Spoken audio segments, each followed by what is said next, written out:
Merci beaucoup. Donc, votre serviteur est là pour vous servir. Et notre vision, nous tous, la vision de l'Église, de la communauté, c'est d'être des témoins vivants. Nous place. Et bien sûr, d'édifier, de nous édifier, de nous exhorter les uns les autres. Ensemble, nous voulons servir notre Dieu. Ensemble, nous voulons servir les uns les autres. Le Seigneur est là.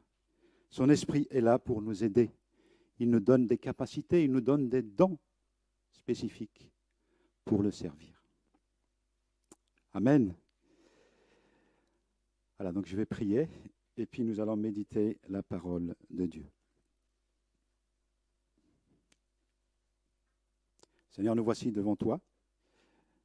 Oui, nous voulons accueillir cette parole que tu as inspirée, que tu nous as laissée.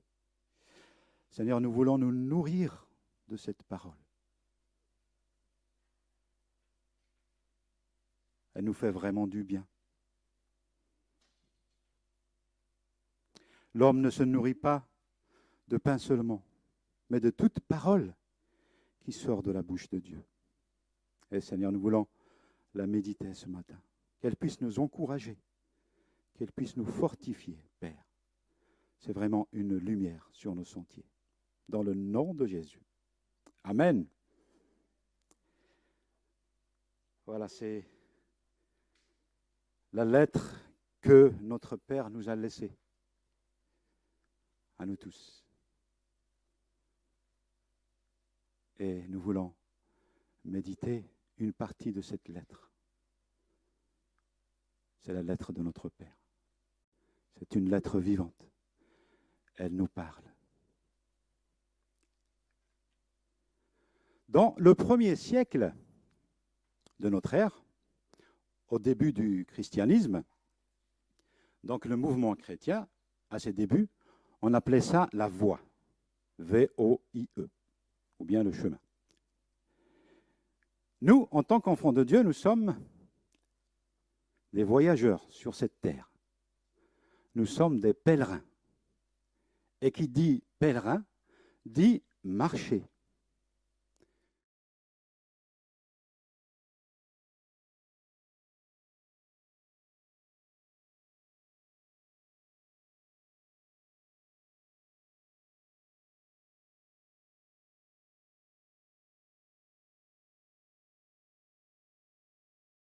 Saint-Esprit qui nous guide, qui nous conduit.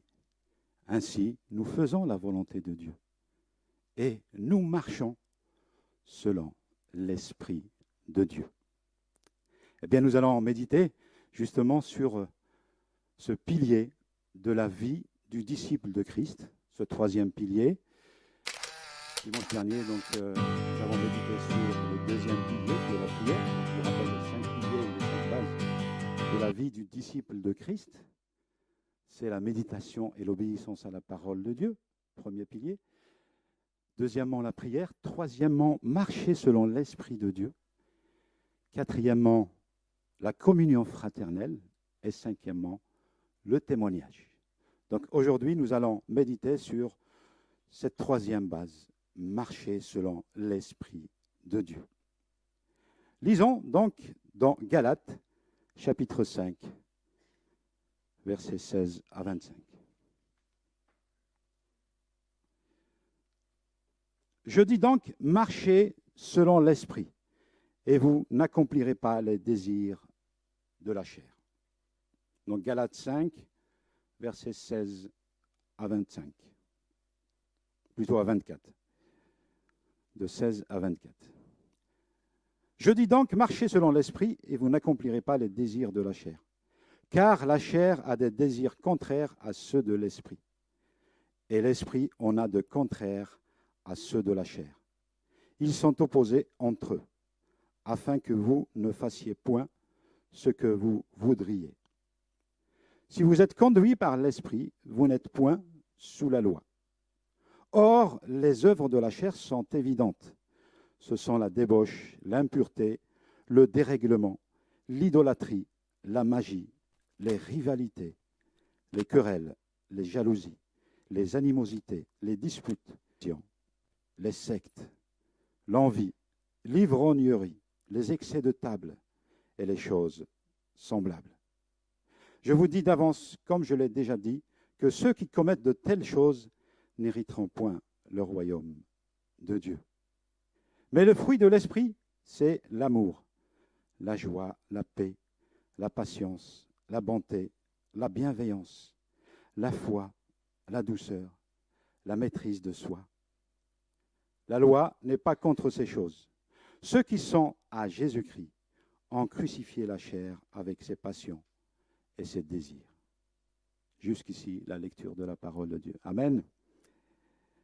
Donc, la première référence de la marche avec Dieu, eh bien, elle se trouve dans le premier livre de la Bible, donc dans Genèse, au chapitre 5. Il est question d'Enoch. Enoch, qui est l'arrière-grand-père de Noé, et le texte nous dit qu'il marcha avec Dieu. Cette marche a duré 300 ans. Puis Dieu le prit. Dieu le prit. Donc, il ne mourut pas. Marcher avec Dieu est une expression biblique désignant une communion avec Dieu, une pleine obéissance à Dieu qui entraîne sa grâce, sa faveur. Enoch était dans une étroite relation avec le Seigneur. C'est le premier homme dans la Bible qui marcha d'une manière intègre dans le chemin de Dieu. Et Dieu a voulu nous laisser cet exemple dans la Bible. Pourquoi? Eh bien, celui qui marche avec Dieu, eh bien, le Seigneur le prend avec lui. Il passera l'éternité dans la présence de Dieu. Il sera dans la cité céleste avec lui. La marche selon l'Esprit est aussi importante que l'obéissance à la parole et à la prière. La vie du disciple de Christ est une vie vécue sous la direction et dans la puissance du Saint-Esprit. Dans notre texte, l'apôtre Paul s'adresse aux Galates et leur dit « Marchez selon l'Esprit et vous n'accomplirez pas les œuvres de la chair. » Je vous résume un petit peu le contexte de cette lettre aux Galates. Paul oppose donc dans cette lettre la grâce de Dieu à la loi. On ne peut aller à Dieu par l'observation de la loi. Personne ne peut obéir totalement à la loi de Moïse. Complètement, totalement, à la lettre. Non, personne. C'est uniquement par la grâce que les hommes peuvent être sauvés et aller à Dieu par le moyen de la foi en Jésus-Christ. Amen. Nous sommes sauvés par grâce. Par grâce. Tout ce dont a besoin un chrétien pour vivre une vie en accord avec la volonté de Dieu, eh bien, c'est le Saint-Esprit qui lui a été donné au moment de sa conversion, au moment où il a cru en Christ. L'Esprit de Dieu habite le croyant. Il l'enseigne, il le soutient.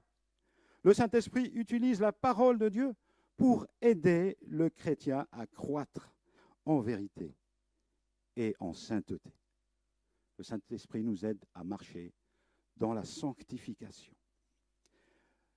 Ici, donc, dans cette lettre aux Galates, l'apôtre Paul, bien sûr, elle est écrite en grec, et le verbe utilisé ici est péripathéo, en grec, voulant dire marcher. Comme dans l'Ancien Testament, avec Enoch qui marcha avec Dieu, bien sûr en hébreu et en grec, mais c'est le même sens, c'est le sens de marcher. Il est conjugué au présent et à l'impératif dans le texte grec, donc dans la lettre aux Galates. Ce n'est donc pas une suggestion, ce n'est pas un conseil, mais c'est un ordre. C'est un ordre que Paul donne aux Galates.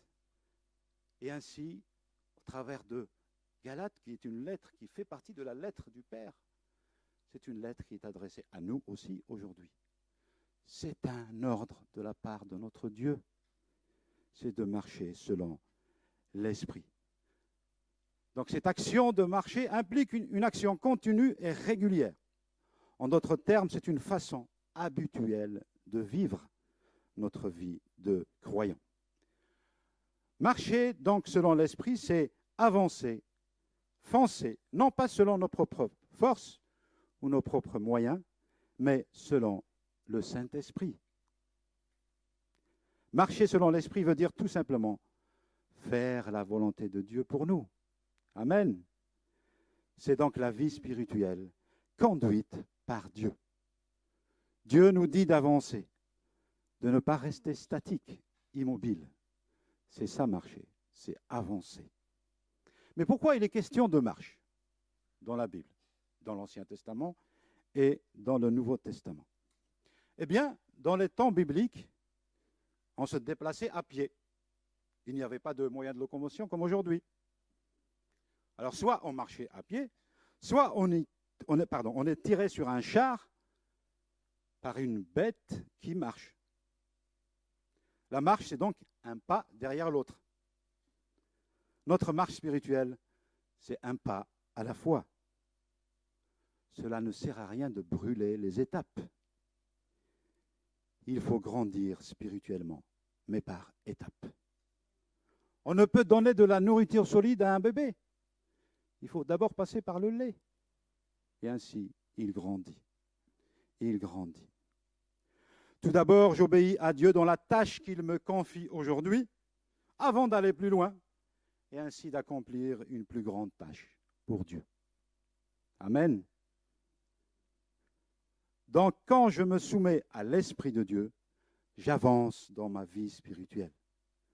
Le Saint-Esprit me fait avancer pas à pas, d'où je suis maintenant vers où Dieu veut que je sois. Amen. Je suis donc appelé à m'engager dans cette marche, à l'écoute de l'Esprit, dans cette marche de sanctification. Ainsi, nous marchons selon l'Esprit et nous n'accomplissons pas les œuvres de la chair. Amen. Telles que les convoitises charnelles, la luxure, l'ivrognerie, la débauche, etc. Les divisions, l'envie, les excès de table et les choses semblables. Ces désirs de la chair sont contraires à ceux de l'esprit. Mais bien aimés, les restes du vieil homme subsistent après la conversion. Le vieil homme est là encore en nous. Ce vieil homme, il s'agit de la partie non régénérée du croyant qui attend la rédemption à venir. Au moment où le croyant quitte cette terre pour aller vers le ciel. Donc cette partie, le vieil homme est toujours là, qui attend d'être régénéré dans le ciel. Eh bien, en attendant cela, le croyant est régénéré, mais il continue de vivre dans une humanité non régénérée. Et cela crée forcément des conflits intérieurs. C'est le combat spirituel. Ce champ de bataille est interne.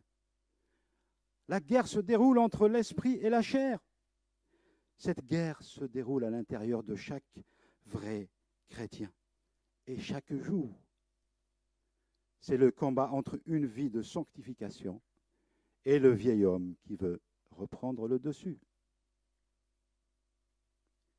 Mais bien aimé, mais le Seigneur nous donne des armes nécessaires pour vaincre les désirs de la chair et les ruses du diable.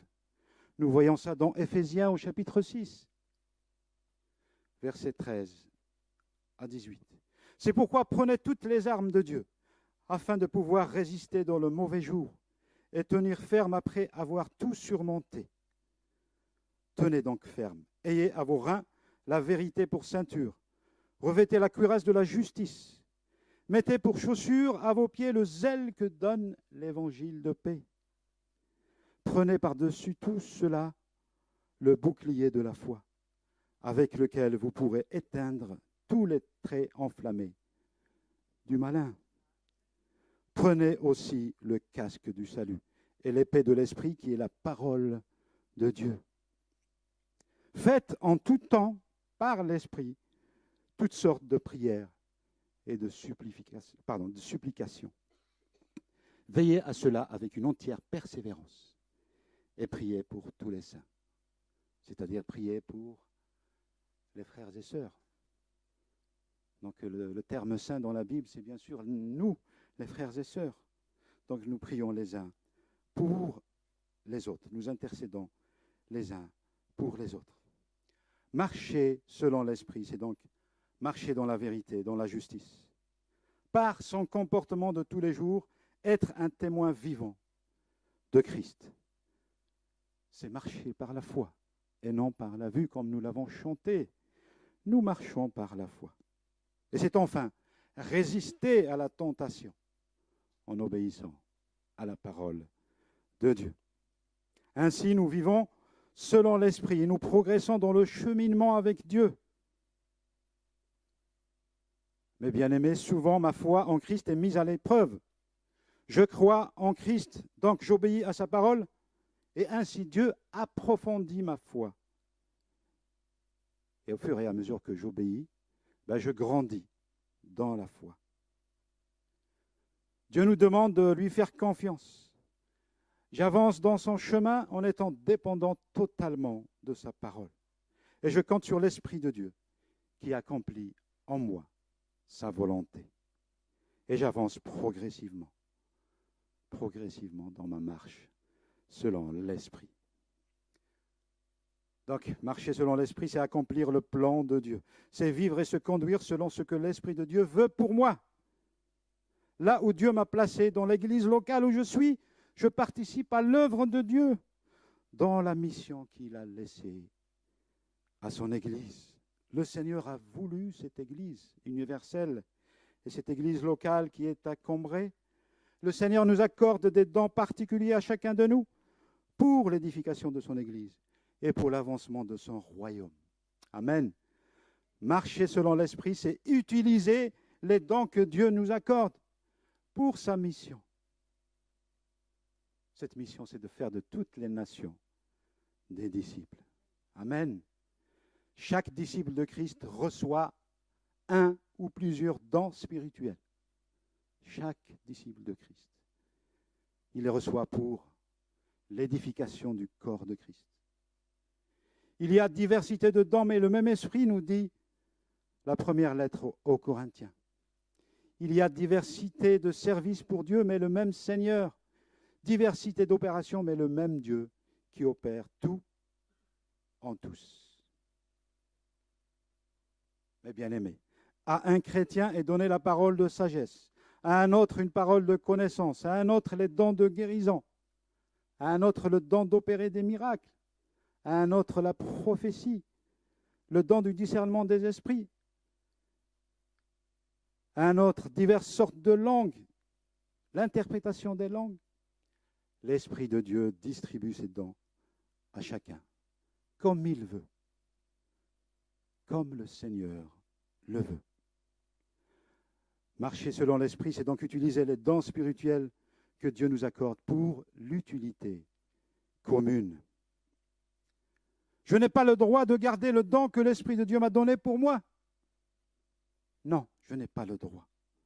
Je dois l'utiliser pour l'édification du corps de Christ, l'édification de l'Église, pour l'utilité commune.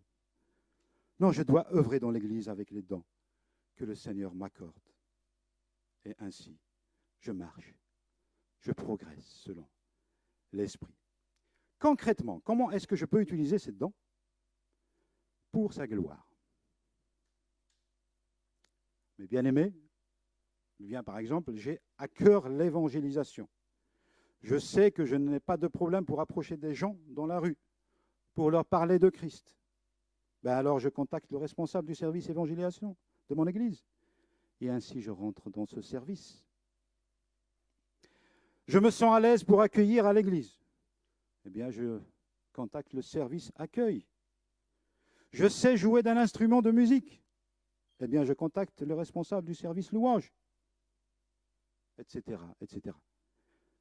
Si je ne connais pas le ou les dons que Dieu m'accorde, qu'est-ce que je fais? J'entends les encouragements des frères et sœurs dans la communauté. Je tente d'œuvrer pour Dieu dans un service particulier, avec les capacités que Dieu me donne. Et si je trouve ma place, si je me sens bien, si j'ai la paix au fond de moi-même, si je me sens utile pour Dieu dans ce service-là, si je suis heureux de faire ce service, eh bien c'est là ma place.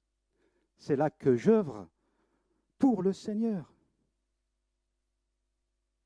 Mais si je ne sens pas cette paix, j'essaye un autre service dans l'Église jusqu'à ce que je trouve ma place. Amen. Et le Saint-Esprit me guidera pour que je trouve cette paix profonde au fond de mon cœur. Et bien aimés, nous avons plusieurs services dans notre communauté. Et même si vous voulez rentrer dans le ministère pastoral pour être pasteur, berger dans une communauté, bien sûr, une formation théologique est nécessaire. Mais Dieu est tout à fait capable d'ouvrir les portes afin qu'il pourvoie aux besoins de la formation. Amen. Mes bien-aimés, prenons du temps cette semaine, prions le Seigneur. Et si nous avons à cœur un service particulier, venez me voir dimanche prochain. Ou venez voir un de ces responsables de service. Micheline qui est à l'accueil, Benjamin qui est à la louange, etc., etc. L'aide du Saint-Esprit est absolument indispensable pour remplir la mission qui nous a été confiée.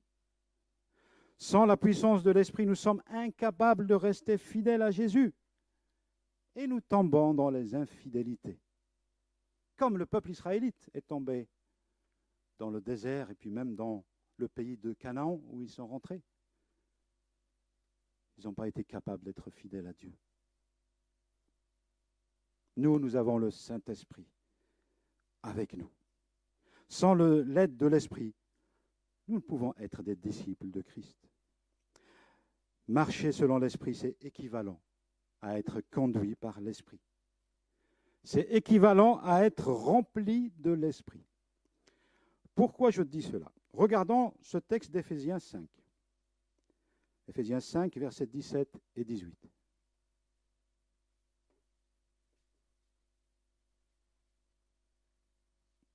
L'apôtre Paul dit: c'est pourquoi ne soyez pas inconsidérés, mais comprenez quelle est la volonté de Dieu. Ne vous enivrez pas de vin, c'est de la débauche. Soyez au contraire remplis de l'Esprit. Amen. Mes bien-aimés, y a-t-il deux sortes de chrétiens? Ceux qui sont remplis de l'Esprit et ceux qui ne le sont pas? Ou bien un chrétien quelconque est parfois rempli de l'Esprit et en d'autres moments il ne l'est pas? Qu'est-ce que Paul veut dire par être rempli de l'Esprit? C'est important de pouvoir comprendre la parole de Dieu, de bien revenir à chaque fois au contexte immédiat et au contexte un peu plus profond de la lettre. Bien, dans cette lettre aux Éphésiens, ici, Paul oppose deux sortes de personnes. Mais il ne s'agit aucunement de deux sortes de chrétiens. Relisons ce verset 18. Ne vous enivrez pas de vin, c'est de la débauche. Soyez au contraire remplis de l'Esprit. Paul met en opposition les chrétiens et les non-chrétiens ici. Ceux qui sont remplis de vin et ceux qui sont remplis de l'Esprit. Mes bien-aimés, nous avons le Saint-Esprit qui nous remplit pour accomplir le service pratique pour Dieu dans l'Église, pour résister à la tentation, l'épreuve et pour résister à la persécution. Amen. Regardons dans Acte 6, verset 3. Nous voyons ici un autre texte où il est question d'être rempli, d'être dans la plénitude de l'Esprit Saint. C'est pourquoi, frères, choisissez parmi vous 7 hommes de qui l'on rende un bon témoignage, qui soient pleins d'Esprit Saint et de sagesse, et que nous chargerons de cet emploi. Il s'agit donc des 7 hommes choisis pour faire le service de table. Dans cette première église à Jérusalem, il y avait des soucis entre les veuves qui n'étaient pas servies Eh bien, le conseil d'anciens, avec les apôtres, les 12 apôtres qui étaient là, et donc a choisi ces 7 hommes. Cet homme, parmi eux, il y a Étienne, qui a été lapidé par la suite, Philippe, le grand évangéliste, qui a parlé donc à cet Éthiopien, et d'autres, Nicolas, notamment Nicolas, donc, qui est le seul non-juif parmi les 7. Et donc, ils ont été choisis comment?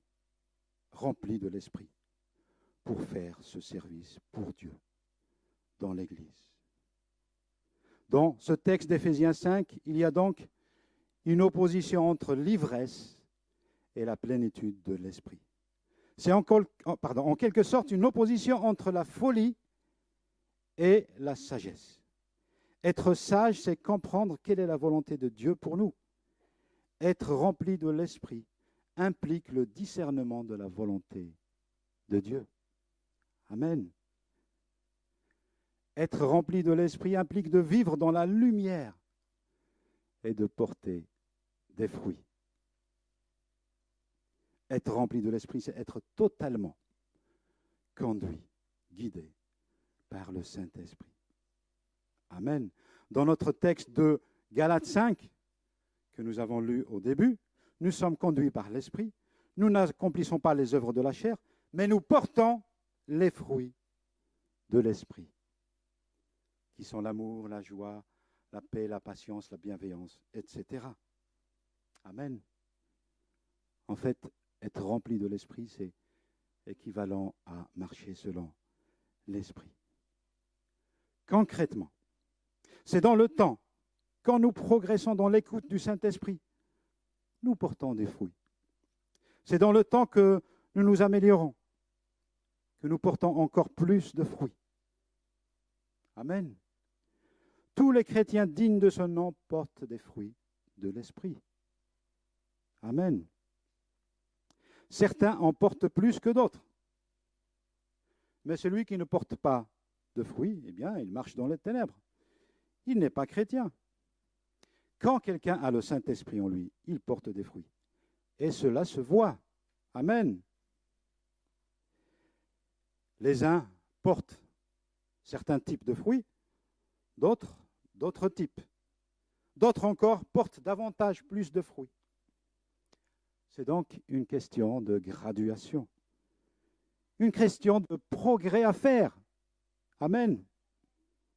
Tous les enfants de Dieu ont le Saint-Esprit qui les remplit. Si Paul nous exhorte à être remplis de l'Esprit, c'est pour progresser. Et nous avons tous à être davantage remplis de l'Esprit pour que les fruits soient portés toujours plus en nous. L'expérience de la plénitude de l'Esprit est une grâce de Dieu, mais qui demande une pleine soumission au Seigneur. Nous sommes donc comme des vases d'argile qui attendent d'être remplis de l'Esprit. Mais ces vases n'ont pas à craindre d'être remplis et de déborder de l'amour de Dieu qui se voit des autres. De plus, ces vases grandissent au fur et à mesure que nous laissons plus de place à Dieu pour diriger nos vies. Et ainsi, en grandissant dans la connaissance de Jésus-Christ, le Saint-Esprit continue de nous remplir et nous portons encore plus de fruits. Amen. Donc la différence entre les enfants de Dieu est tout simplement une question de graduation, de progrès à faire pour porter encore plus de fruits. Mais nous ne sommes pas vides de l'Esprit. Nous avons le Saint-Esprit qui nous remplit. Donc ici, Paul parle d'être rempli de l'Esprit en opposition à être rempli de vin. Voilà ce que veut dire cette expression, être rempli de l'Esprit ici. C'est tout simplement marcher selon l'Esprit. C'est être conduit par l'Esprit. Regardons dans Romains 8, où nous avons des expressions équivalentes. Au verset 4 et puis au verset 14. Romains 8. Et cela afin que la justice de la loi soit accomplie en nous, qui marchons non selon la chair, mais selon l'Esprit. car, au verset 14, car tous ceux qui sont conduits par l'Esprit de Dieu sont fils de Dieu. Donc ici, l'apôtre Paul utilise une autre expression, être conduit par l'Esprit de Dieu. Un autre texte toujours de Paul, dans Colossiens 1, versets 9 et 10.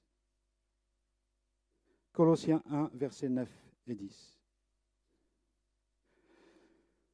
C'est pour cela que nous aussi, depuis le jour où nous en avons été informés, nous ne cessons de prier Dieu pour vous.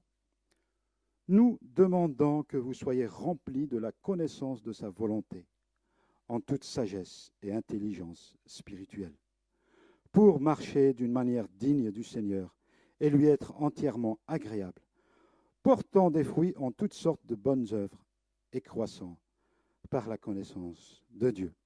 Amen. Bien, dans ces deux versets, cela résume ce que nous avons dit au niveau donc, de cette marche selon l'Esprit, qui revient à dire à être rempli de l'Esprit, rempli de la sagesse et d'être renouvelé dans son intelligence. En d'autres termes, donc être rempli de l'Esprit, pour porter des fruits en toutes sortes de bonnes œuvres. Amen.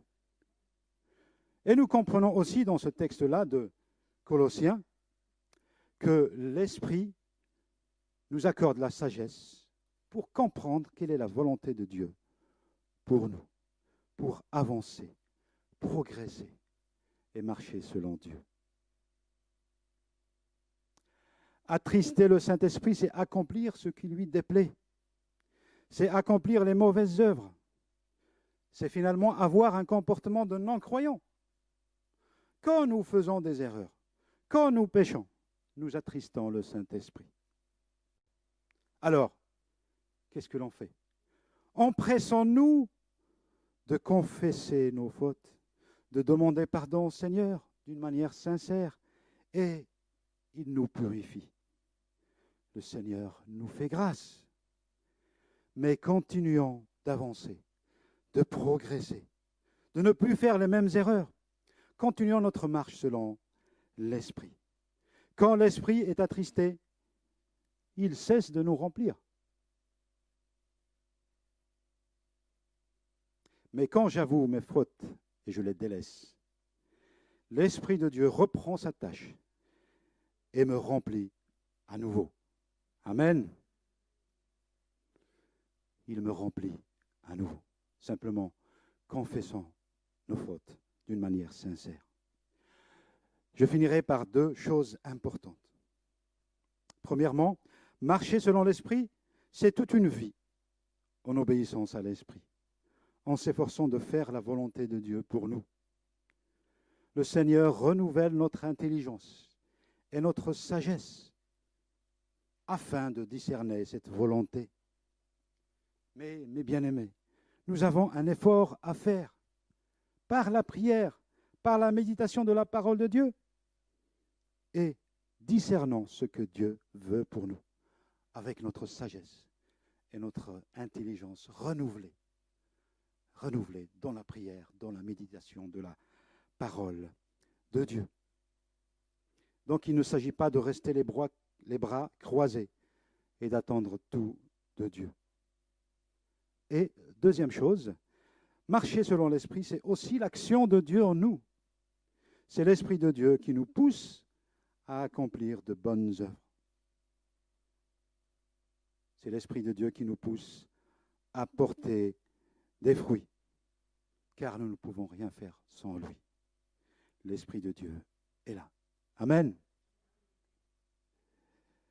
Dans un verger, un père de famille faisait remarquer à son fils ceci. Regarde comme c'est beau, un arbre en fruits. Oui, répondit l'enfant, mais j'aime encore mieux un arbre en fruits. Pardon, au départ j'avais dit, oui. Regarde comme c'est beau un arbre en fleurs. Voilà. Et deuxièmement, donc l'enfant qui répond, mais j'aime encore mieux un arbre en fruits. C'est peut-être la gourmandise plus que le sens de la beauté visuelle de l'arbre qui avait inspiré ce garçon. Mais cette réponse enfantine n'est cependant pas dénuée de sens. Dieu n'attend-il pas de ses enfants qu'ils portent beaucoup de fruits? Un arbre fruitier en fleurs ne produira pas forcément des fruits. Hélas, parfois une gelée précoce, de la grêle qui fait tomber les fleurs, des insectes ravageurs peuvent anéantir ces promesses de fruits. Mais bien-aimés, ce n'est pas une belle apparence de piété extérieure qui réjouit le cœur de Dieu, mais ce sont les fruits que porte le chrétien. Amen. Ce sont les fruits que nous portons. Encore faut-il que nous acceptons de nous laisser tailler, de nous laisser émonder pour porter encore plus de fruits. Amen. Que le Seigneur vous bénisse. Voilà, c'est le temps des annonces maintenant.